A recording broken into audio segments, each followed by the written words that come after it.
sur cette proposition de loi tendant à la réouverture des accueils physiques dans les services publics. La rapporteure est Danielle Obono, qui est retenue par d'autres obligations aujourd'hui à la Cour de justice de la République. C'est bien elle qui sera rapporteure le jour J.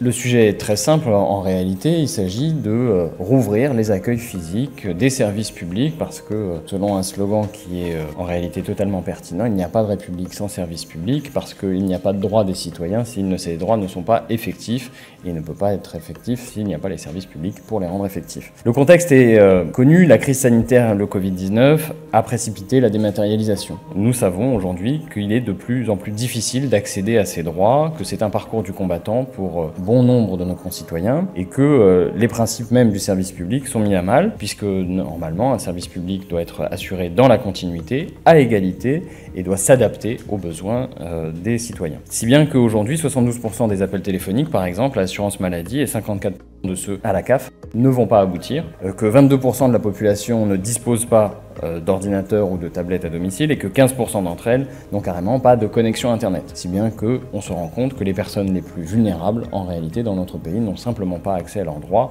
parce qu'il n'y a plus d'accueil physique. Cette stratégie d'austérité qui a été adoptée depuis plusieurs années par les gouvernements successifs, il faut lui mettre tout simplement un coup d'arrêt et rétablir les droits des citoyens. Tous les services publics seront concernés par ce texte, ça va la CAF, la CNAV, la CPAM, les préfectures, avec un grand sujet sur les préfectures déjà, puisque aujourd'hui les accueils sont particulièrement détériorés. La proposition demande la réouverture donc des guichets, mais aussi donc les procédures elles-mêmes, puisque dans bien des cas, c'est la dématérialisation qui conduit au problème, et pas simplement le fait de ne pas avoir un interlocuteur. Se retrouver avec un interlocuteur qui vous apprend à cliquer, ce n'est pas l'enjeu. L'objectif, c'est bien d'avoir la possibilité de passer par un guichet physique, avec une procédure physique, si le besoin s'en fait sentir par l'usager. Ce travail législatif s'accompagne d'une mobilisation plus générale, puisque Danielle Obono avait pris l'initiative de lancer une pétition qui a recueilli un franc succès avec 90 000 signatures. Vous imaginez qu'il faut se lever de bonne heure, si vous me passez l'expression, pour parvenir à un nombre aussi important.